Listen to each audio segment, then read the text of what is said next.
Sikh terrorists, we have Jewish terrorists, we have Christian terrorists. Terrorism is not the monopoly of any religion. It is not.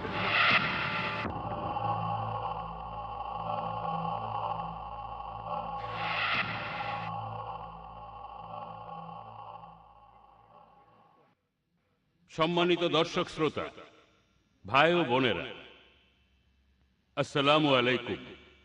আল্লাহ আপনাদের সবাইকে শান্তিতে রাখুন। আজকের অনুষ্ঠানে আপনাদের স্বাগতম। আমি ডক্টর মোহাম্মদ নায়েক আজকের অনুষ্ঠানের পরিচালনায় আছি। আজকের অনুষ্ঠানের শুরুতেই কোরআন তেলাওয়াত করছেন কারি রেহান আলী। বিসমিল্লাহির রহমানির রহিম। من قتل نفسا بغير نفس أو فساد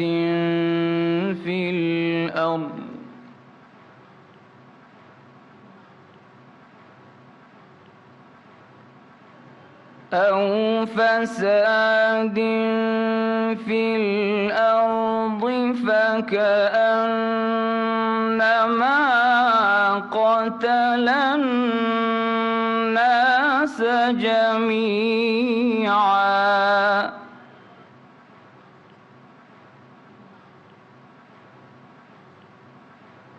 ومن أحياها فكأنما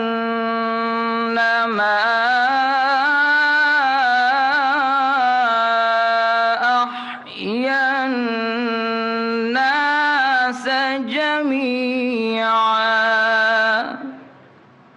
صدق الله العظيم।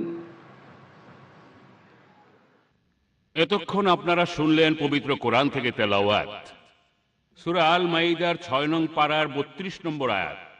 কেউ যদি কোনো মানুষকে হত্যা করে, সেটা যদি নরহত্যা বা দুনিয়ায় ধ্বংসাত্মক কোনো কাজের অপরাধে না হয়, তাহলে সে যেন পুরো মানব জাতিটাকে হত্যা করল। আর যদি কোনো মানুষ কারো জীবন বাঁচায়, তাহলে সে যেন পুরো মানব জাতিরই জীবন রক্ষা করল। আমি সেই সব মুসলিম ও অমুসলিম পুলিশ অফিসার, অ্যাডভোকেট আর বুদ্ধিজীবীদের ধন্যবাদ জানাতে চাই, যারা আজ ডক্টর জাকির নায়েককে এই অনুষ্ঠানে অনুরোধ করেছেন সন্ত্রাস ও মুসলমান এই বিষয়ে কিছু বলার জন্য।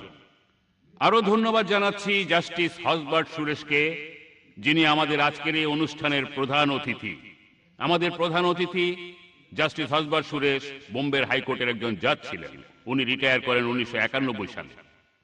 মানবাধিকার আন্দোলনের একজন অগ্রপথিক জাস্টিস হসবার্ট সুরেশ ব্যক্তিগত জীবনে খুবই সাধারণ এবং ন্যায়পরায়ণ।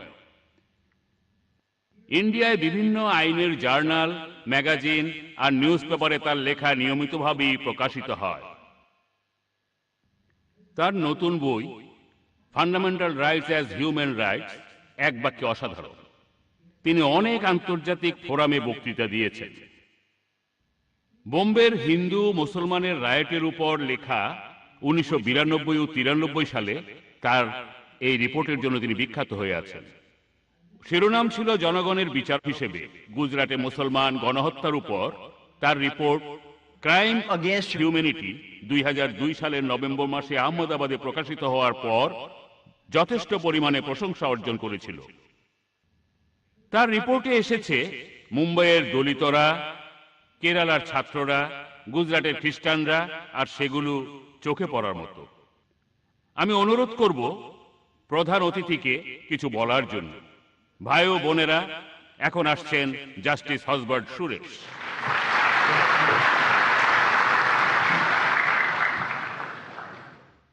বন্ধুরা, আমি শুরুতেই ইংল্যান্ডের বিখ্যাত বিচারক লর্ড ডেনিং এর কথা না বলে পারছি না।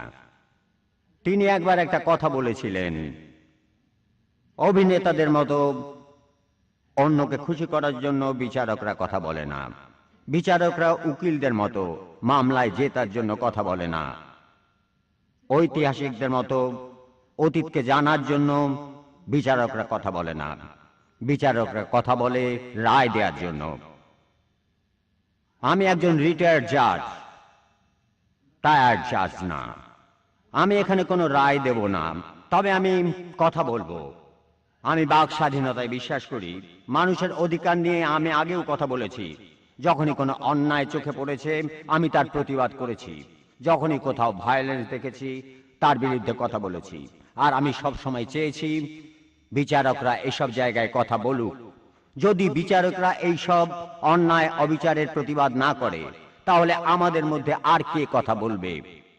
আমাদের কাছে এটা এখন প্রমাণিত সত্য যে সন্ত্রাসীদের ভায়োলেন্সের জবাব দিতে গিয়ে প্রত্যেক দেশের সরকারই আরো বেশি ভায়োলেন্সের জন্ম দেয়। এইভাবে ভায়োলেন্স বাড়তেই থাকে, আর এইভাবে আপনি এই সমস্যার কোনো সমাধান পাবেন না। 1984 সালে দিল্লি আর তার আশেপাশে কিছু এলাকায় বেশ কিছু বোমা বিস্ফোরণ হয়েছিল। এটা করেছিল খালিস্তানিরা। সে সময় খালিস্তানিদের বিদ্রোহ ইন্ডিয়ায় বেশ জোরে সোরেই চলছিল। সে সময় খালিস্তানিরা ছিল সন্ত্রাসী। তাই এই সন্ত্রাসীদের জন্য আমরা একটা আইন বানালাম, সেটার নাম দিলাম টাডা। টাডা খুবই নিষ্ঠুর আইন। আর আপনারা জানেন টাডার অনেক অপব্যবহার হয়েছে। আর এই আইনটা বানানোতে যেটা হয়েছে, প্রচুর নিরীহ মানুষকে অ্যারেস্ট করা হয়েছে, তাদের টর্চার করা হয়েছে। আমার মনে আছে একবার জাস্টিস অজিত সিং বেঞ্চ, পাঞ্জাব হাইকোর্টের একজন রিটায়ার্ড জাজ, বয়স্ক মানুষ, তিনি কি করলেন, একটা জনসমাবেশে তিনি পাঞ্জাব সহ সারা ইন্ডিয়ায় যে অত্যাচার চলছিল সেটা নিয়ে কথা বলেছিলেন। সেই জনসমাবেশে তিনি বললেন যে একদিন আমরা এই আইন থেকে মুক্তি পাব। এখন এই টাডা আইনে দেশের সংহতি নিয়ে একটা বিষয় ছিল। দেশের সংহতি নষ্ট হয় এমন কোনো কথা কেউ বলতে পারবে না। দেশের কোনো জায়গার অবস্থা নিয়ে কেউ কোনো মন্তব্য করতে পারবে না। কেউ বলতে পারতো না কাশ্মীরের স্বাধীনতা পাওয়া উচিত বা অন্য কোনো জায়গার স্বাধীনতা পাওয়া উচিত, কেউ বলতে পারতো না। আর যদি কেউ এই ধরনের কোনো কথা বলতো সেটা একটা অপরাধ। তাই জাস্টিস অজিত সিং বেঞ্চ শুধু বলেছিলেন একদিন আমরা এই আইন থেকে মুক্তি পাবো। তার মানে হলো অত্যাচার থেকে মুক্তি, অবিচার থেকে মুক্তি। তাকে অ্যারেস্ট করা হলো, তার হাতে পরানো হলো হাত করা, হাইকোর্টের একজন জাজের হাতে হাত করা। এই অবস্থায় রাস্তা দিয়ে হাঁটিয়ে তাকে নিয়ে যাওয়া হলো হাইকোর্টে। হাইকোর্টের জাজেরা জামিন দিতে পারল না। আইনটা এমনই। সুপ্রিম কোর্টে গেলেন, সেখানেও তিনি জামিন পেলেন না। তাই তিনি জেলখানার মধ্যে থাকলেন 1 বছরেরও বেশি। আর অবশেষে কি হলো যে নো কেস। আইনটা ছিল এরকমই। টাডা আইনের ক্ষমতা বলে ৭৫,০০০-এরও বেশি মানুষকে অ্যারেস্ট করা হয়েছিল। সবাই জেলখানায় ছিল, কাউকে জামিন দেওয়া হয়নি। আর এই টাডা আইনে পুলিশ স্বীকারোক্তি আদায়ের জন্য চালাত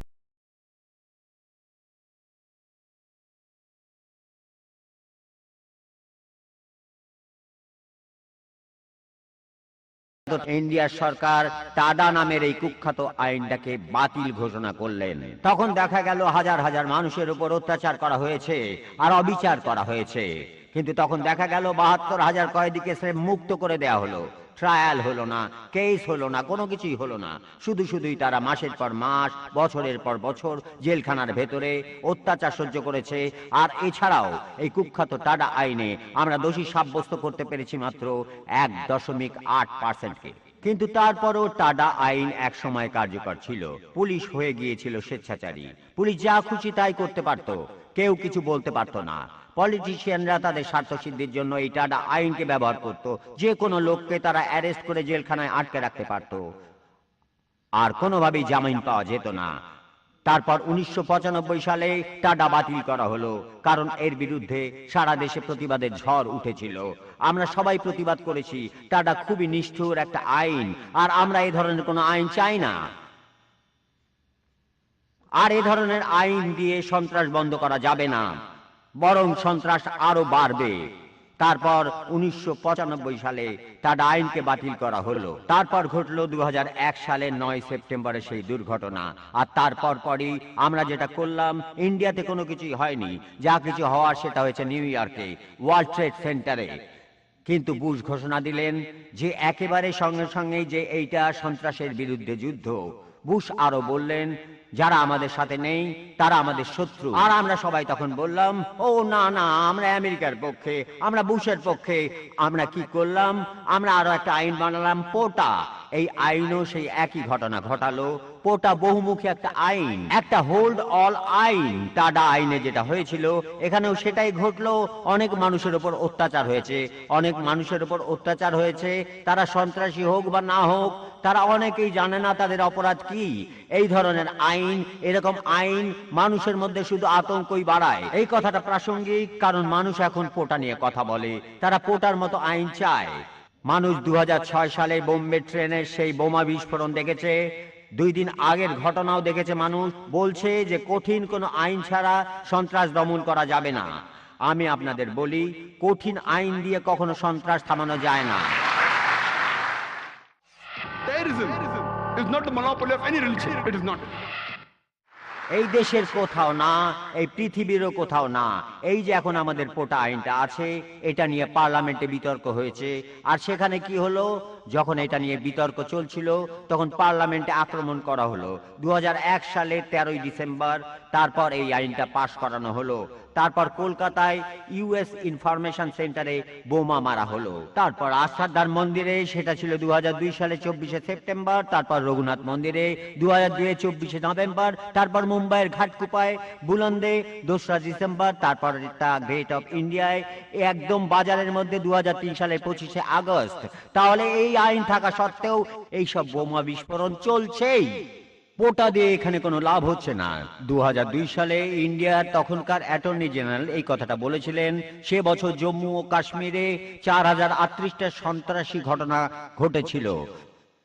যদিও সেখানে অনেক আর্মি, নিরাপত্তা রক্ষী ছিল, আইনও ছিল। 2002 সালে ইন্ডিয়াতে আক্রমণের জায়গায় 1707 জন সন্ত্রাসী সেই সময় নিহত হয়েছে। তার মধ্যে 508 জন অন্য দেশের নাগরিক। কাশ্মীরে গত 17 বছরে এ পর্যন্ত মারা গিয়েছে 80,000-এরও বেশি মানুষ। অনেকে স্রেফ হারিয়ে গেছে। একই ঘটনা ঘটেছে পাঞ্জাবে সে সময় খালিস্তানিদের বিদ্রোহ চলছিল। হাজার হাজার মানুষ স্রেফ হারিয়ে গেছে, কেউ জানে না তাদের কি হয়েছে। এমনকি এখনো, এই কয়েক বছর আগেও বিয়ার নদীর পাড়ে অনেক লাশ, অনেক কঙ্কাল, অনেক মানুষের হাড়গোড় পাওয়া গেছে। মনে আছে, আমি সেখানে গিয়েছিলাম, একটা এনকোয়ারি করেছিলাম। আমি সেখানে গিয়ে সেটা লক্ষ্য করলাম। সেখানে লোকজনদের সাথে কথা বলেছিলাম, কয়েকটা বাড়িতেও গিয়েছিলাম। বেশিরভাগ বাড়িতেই যুবক বা তরুণরা কেউ নেই। বয়স্ক লোকজন আছে, বাচ্চা ছেলে পেলেও আছে। কেউ বলতে পারে না তাদের কি হয়েছে। তাদেরকে পুলিশ স্টেশনে নিয়ে যাওয়া হয়েছিল গভীর রাতে, আর পরের দিন তারা আর ফিরে আসেনি। তাই কথা হলো, ভায়োলেন্স একটি অবিরাম প্রক্রিয়া। খুন আর বদলা খুন। কাশ্মীরে আর মণিপুরে, আমি মণিপুরে গিয়েছিলাম, সেখানেও একই অবস্থা। ছত্তিশগড়ে হয়েছে, তেলেঙ্গানায় হয়েছে, এরকম আরো অনেক জায়গায় খুনোখুনি নিয়ম হয়ে গেছে। সেদিন প্রধানমন্ত্রী বললেন যে আমাদের একটা কাউন্টার টেররিস্ট অর্ডিন্যান্স প্রয়োজন। কে হবে এই কাউন্টার টেররিস্ট অর্ডিন্যান্স? আপনি আর আমি? আমরাই কি প্রধানমন্ত্রীর কাউন্টার টেররিস্ট অর্ডিন্যান্স? আমি আসলে জানি না। প্রধানমন্ত্রী কথা বলেছেন। কাশ্মীরে কি হয়েছিল? আমরা অনেকদিন আগে সেখানে একটা এক্সপেরিমেন্ট করেছিলাম। আমরা সেখান থেকে অনেক কাশ্মীরিদের অ্যারেস্ট করেছিলাম, তাদের জেলখানার ভেতরে আটকে রেখেছিলাম। বছরের পর বছর আরো খারাপ হলো। আমাদের সরকার তাদের ব্রেন ওয়াশ করলো, তাদের ফিরে যেতে বললো। তোমরা ফিরে যেয়ে তোমার লোকদেরকে বোঝাও, এভাবে যুদ্ধ করতে নিষেধ করো, আর ইন্ডিয়ার প্রতি তাদের বিরূপ মনোভাব বদলাবার ব্যাপারে সাহায্য করো। তারা বলল আমরা গেলেই আমাদের মেরে ফেলা হবে। তারপর আমাদের সরকার বলল যে আমরা ওদের অস্ত্র দেব। তখন এই লোকগুলো অস্ত্র হাতে নিয়ে ফিরে গেল। আমার মনে আছে একবার ইলেকশনের সময় পাঞ্জাবে যেটা আছে PUDR, ডেমোক্রেটিক রাইটস অর্গানাইজেশন, একটা রিপোর্ট ছাপালো। আর সেই রিপোর্টে বলা হলো যে এখানে পাঞ্জাবে ভোট নেওয়া হচ্ছে বন্দুকের মুখে। সেখানে আর্মি আছে, তাদের কাছে অনেক অস্ত্র আছে, প্রতিরক্ষা বাহিনীর কাছে অস্ত্র আছে, এছাড়াও অস্ত্র আছে আরো অনেক অনেক দলের কাছে, অনেক মানুষের কাছে, প্রতিরক্ষা বাহিনীর কাছে। ইন্ডিয়ার মানুষ এখন বন্দুকের সামনে দাঁড়িয়ে আছে। এইভাবে কি সমস্যার সমাধান হয়? ভায়োলেন্সের জবাব ভায়োলেন্স। এরপর দেখেন ছত্তিশগড়ে সরকার কি করেছে। ছত্তিশগড়ে অনেক মাওবাদীরা আছে, নকশালপন্থীরা আছে, তাদের শেষ করার জন্য আমরা সেখানে আদিবাসীদের নিয়ে বানালাম একটা বাহিনী। প্রায় 5,000 আদিবাসীকে নিয়ে তৈরি করা হলো এই বাহিনী। সেটার নাম দিলাম সালোয়ার জুলুম। তারপর সেখানে ফলাফলটা কি দাঁড়ালো? আদিবাসীরা সব মারা গেল, নকশালপন্থীরা এখনো সেখানে আছে। এইসব ব্যাপার নিয়ে আমাদের একটু ভাবতে হবে। তাই আমি যেটা বলতে চাই তা হলো, এই দেশে এখন পর্যন্ত কোনো সন্ত্রাসীর প্রকাশ্যে বিচার হয়নি, এখন পর্যন্ত হয়নি। আমরা শুধু হত্যাই করেছি। যেমন ধরেন বোম্বেতে 93 সালে একটা বোমা বিস্ফোরণ হয়েছিল। 93 সালে অপরাধীকে আমরা এখনো বের করতে পারিনি। কারা এই কাজ করেছে, আসল অপরাধী কারা, আমরা কিছুই জানি না। এর পাশাপাশি লোকজন জেলখানার ভেতরে বন্দী হয়ে আছে বছরের পর বছর। কবে তাদের মামলা হবে, শুনানি হবে, বিচার হবে, এই ব্যাপারে তারা কিছুই বলতে পারে না। এটাই বাস্তবতা। এছাড়াও আপনারা দেখতে পাবেন আকসারদার মন্দিরে আক্রমণ করা হয়েছিল। এখানেও যারা আক্রমণ করেছিল তাদের মেরে ফেলা হয়েছে। পার্লামেন্টেও ওই আক্রমণে কারা কাজটা করেছিল আমরা জানি না, তাদের মেরে ফেলেছি। এই ধরনের কাজই আমরা এখন করছি। ভায়োলেন্সের জবাব দিতে গিয়ে আমরা আরো বেশি ভায়োলেন্স করছি। এখন সব গোয়েন্দাগিরি চারিদিকে চলছে, আর তাতে করে যেটা হচ্ছে, পুরো দেশ জুড়েই অন্যায় আর অবিচার বেড়ে গেছে। কারণ একটা সিকিউরিটি সোসাইটিতে পুলিশ যা খুশি তাই করতে পারে। খবরের কাগজে হয়তো দেখেছেন যে অ্যান্টপ হিলে একটা লাশ পাওয়া গেছে একটা বাড়িতে, একটা পরিত্যক্ত বাড়িতে। সেখানে কেউ ছিল না। ঘটনাটা যেটা ঘটেছিল, পুলিশ জানতে পেরেছিল যে লোকটা নাকি পাকিস্তানি। কিভাবে জানি না। পুলিশ তাকে গুলি করলো, মেরে ফেললো। কোনো সাক্ষ্য প্রমাণ কিছুই নেই। তাই নিজেদের সিকিউরিটির জন্য সোসাইটি মেনে নিল। কেউ কোনো প্রতিবাদ করেনি। কে মারা গেল কেউ জানে না। আর পুলিশও এই ধরনের আইন চায়, কারণ এটা তাদের হেল্প করে। তাদের কোনো কিছু প্রমাণ করার দরকার নেই। তারা যে কাউকে আটকে রাখতে পারে, পুলিশ স্টেশনে যে কাউকে আটকে রাখতে পারে দিনের পর দিন, কোনো অভিযোগ ছাড়া, কোনো কিছু ছাড়া, ইনভেস্টিগেশনের কথা বলে। কিছুদিন আগে আমি মাইনরিটি কমিশনে গিয়েছিলাম। যেটা করা হয়, লোকজনকে জড়ো করে পুলিশ স্টেশনে নিয়ে যাওয়া হয়। আইনটা এখানে কি? আপনাকে পুলিশ স্টেশনে নেওয়া হলো। যদি আপনি উইটনেস হয়ে থাকেন, আপনার স্টেটমেন্ট নেওয়া হবে, তারপর আপনি চলে যাবেন। যদি উইটনেস না হন, তাহলে আপনি সাসপেক্ট। কোনো রেকর্ডে আপনার নাম লেখা থাকবে, আপনার নাম FIR এ থাকবে, অথবা অন্য কোনো ইনফরমেশনে থাকবে। কিন্তু আমাকে পুলিশ স্টেশনে নিয়ে আপনি বলতে পারেন না যে তুমি একজন সাসপেক্ট, আপনি আমাকে চেনেনই না, তবুও আমি সাসপেক্ট। আমাকে আটকে রাখলেন, আমার উপর টর্চার করলেন, দিনের পর দিন আটকে রাখলেন। কোথাও এন্ট্রি নেই, রেকর্ড নেই, তারপর একদিন জুড়ে দিলেন আমার সাথে একজন পাকিস্তানের নাম। এটা কোন ধরনের আইন? তাই এখন সিকিউরিটির নামে পুলিশ যা খুশি তাই করতে পারে। এনকাউন্টারে যে কেউ মারা যেতে পারে। এখানে কোনো তদন্ত হবে না। সিকিউরিটির দোহাই দিয়ে আপনার উপরে সব সময় নজরদারি করা সম্ভব। যেমন ধরুন আপনার ব্যাংক অ্যাকাউন্ট, ব্যাংকে সব লেনদেন আপনাকে করতে হবে চেকের মাধ্যমে, সিকিউরিটির দোহাই দিয়ে। দেখবেন যে মুম্বাইতে এখন নতুন নিয়ম হয়েছে যে আপনি কোনো বাই প্রপার্টি বিক্রি করতে পারবেন না, আপনার বাসা ভাড়া দিতে পারবেন না। যদি ভাড়া দিতে চান তাহলে আপনাকে কোনো পুলিশ অফিসারকে জানাতে হবে। তাই পুলিশকে সবকিছু জানাতে হবে। এইভাবে আমাদের স্বাধীনতাকে কেড়ে নিয়ে ধীরে ধীরে কৃতদাসে পরিণত করা হচ্ছে। আসলে বর্তমানে পুরো পৃথিবীতেই এটা চলছে। আস্তে আস্তে ধীরে ধীরে আমাদের অধিকার কেড়ে নেওয়া হচ্ছে, স্বাধীনতা কেড়ে নেওয়া হচ্ছে, দাসে পরিণত হচ্ছি। এটাই বাস্তবতা। এটা নতুন কিছুই না।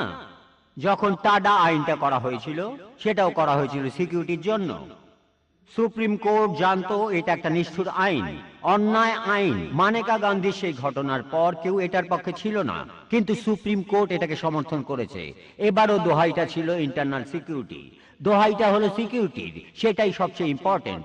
তারপর আসলো পোর্ট আইন, আবারও সিকিউরিটির দোহাই দিয়ে। তারপর এলো আর্ম ফোর্সেস স্পেশাল পাওয়ার অ্যাক্ট। এই আইন দিয়ে তারা উত্তরপুরে ইন্ডিয়ার মণিপুর এলাকা ছাড়খাড় করে দিয়েছে। তারপরও সিকিউরিটির দোহাই দিয়ে আমরা এটাকে সমর্থন করি। আগে আমরা জানতাম উদার সমাজ, ন্যায় বিচার, সামাজিক, অর্থনৈতিক সবকিছু ভুলে গেছি। এটাই এখন অবস্থা। তাই আমাদের সবাইকে কথা মনে রাখতে হবে, আমাদের বুঝতে হবে এই ভায়োলেন্সকে আমাদের বন্ধ করতে হবে। তাহলে এখানে সমাধানটা কি? অস্ত্র কোনো সমাধান না, ভায়োলেন্স কোনো সমাধান না। ভায়োলেন্সের সমাধান হিসেবে কখনো ভায়োলেন্স আসতে পারে না। আমাদের এখন দেখতে হবে যে আমাদের সমাজে কেন এই সব সন্ত্রাসগুলো হচ্ছে। আমাদের বুঝতে হবে এইসবের পেছনের কারণটা কি, কি জন্য এসব হচ্ছে। আর এই জিনিসটাই আমাদের সরকারকে বুঝতে হবে, অস্ত্র দিয়ে না, এইসব নিষ্ঠুর আইন দিয়ে না। আমাদের সমাজে এখনো অনেক বেশি অন্যায় আর অবিচার হয়। ইন্ডিয়ার যেখানেই আপনি যান না কেন, সব জায়গায় অন্যায় হচ্ছে। বড়লোক আর ক্ষমতাবানরা যা খুশি তাই করে, তাদের কিছুই হয় না। আমেরিকা যে কোনো দেশকে দখল করতে পারে, তাদের কিছুই হবে না। ইন্ডিয়াতেও বড়লোক আর ক্ষমতাবানরা কিছুই কেয়ার করে না, তারা যা চায় তাই পায়। কিন্তু গরিবরা, গরিবদের কি হয়? একেবারে গরিব যারা, তাদের জন্য প্রজেক্ট হয়েছে। আমরা তাদের নিয়ে অনেক প্রজেক্ট করেছি। আমার কাছে এ ব্যাপারে একেবারে বিস্তারিত ইনফরমেশন আছে। হাজার হাজার আদিবাসী, তাদের কি হলো? তারা তাদের জমি হারিয়েছে, তাদের জন্য কিছুই করা হয়নি। মুম্বাইতে 40 লক্ষেরও বেশি মানুষ বস্তিতে বসবাস করে। আমাদের সরকার কি করছে? সরকার ওই বস্তিগুলো ভাঙছে। আমাদের বাসস্থানের অধিকার, আন্তর্জাতিকভাবে স্বীকৃত বাসস্থানের অধিকার, আশ্রয় লাভের অধিকার, এটা তো মানুষ হিসেবে আপনার মৌলিক অধিকার। আমাদের সব ধরনের অধিকার ভুলে যাওয়া হচ্ছে। সুপ্রিম কোর্টে আগেও অনেকবার কথা বলা হয়েছে। আর্টিকেল নাম্বার 21, মর্যাদার সাথে প্রাসঙ্গিক সবকিছুই আমাদের জীবনের জন্য প্রয়োজন। আমাদের খাদ্য, আমাদের পোশাক, আমাদের বাসস্থান, আমাদের স্বাস্থ্য, আমাদের শিক্ষা। আমরা আজকে কি করছি? আমরা এসব নিয়ে চিন্তাও করছি না। সরকার আসলে কোনো কাজই করছে না। সরকার তার কোনো দায়িত্বই পালন করছে না। সরকার ধীরে ধীরে সব দায়িত্ব থেকে অব্যাহতি নিচ্ছে। এ ধরনের পরিস্থিতিতে মানুষ কি করবে? যদি আপনাকে বাড়ি থেকে বের করে দেওয়া হয়, যদি কোনো আদালতে ন্যায় বিচার না পান, আপনি কি করবেন? হাজার হাজার মানুষ আত্মহত্যা করেছে। বারবার তারা আদালতে আপিল করেছে। সরকার এই ব্যাপারে উদাসীন। সরকার কিছুই করেনি। মানুষ এখানে কি করবে? এগুলোই হলো প্রশ্ন। মনে আছে একবার অরুন্ধতী রায় বলেছিলেন, এই ধরনের পরিস্থিতিতে যখন মানুষ ন্যায় বিচার পায় না, কোনো সাহায্য পায় না, সেই সময় তারা যা করে সেটা হলো তারা এসব অত্যাচারকে অস্বীকার করতে চায়। আমার মনে আছে আমি গুজরাটে গিয়েছিলাম। সেখানে অনেক ছোট ছোট ছেলে পেলে দেখেছি যাদের মা বোনদের ধর্ষণের পর পুড়িয়ে মারা হয়েছে। কেউ তাদের গাইড করেনি।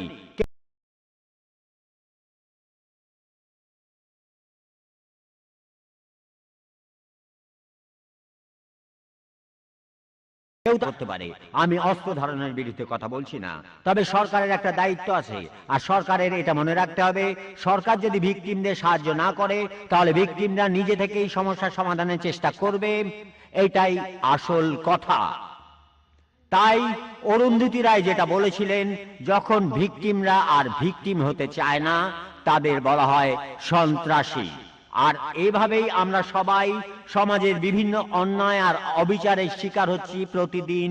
আমাদের সরকারের এই ব্যাপারে ব্যবস্থা নেওয়া উচিত, তবে নিষ্ঠুর কোনো আইন দিয়ে নয়, কাউন্টার টেররিস্ট অর্ডিন্যান্স তৈরি করে নয়, কোনো একটা বিশেষ জাতির উপর অত্যাচার চালিয়ে নয়, অবিচার করে নয়, বরং প্রত্যেক মানুষকে তার অধিকারটা দিতে হবে। মানুষের খাদ্যের অধিকার, বাসস্থানের অধিকার, মানুষের শিক্ষার অধিকার, সুস্বাস্থ্যের অধিকার, ভালো একটা জীবিকার অধিকার, এইসব যদি এইসব অধিকার নিশ্চিত করা হয়, আপনা থেকে এই সমাজ একটা পরিবর্তন আসবে। এটুকু বলেই আমি আমার কথা শেষ করব। সবাইকে ধন্যবাদ।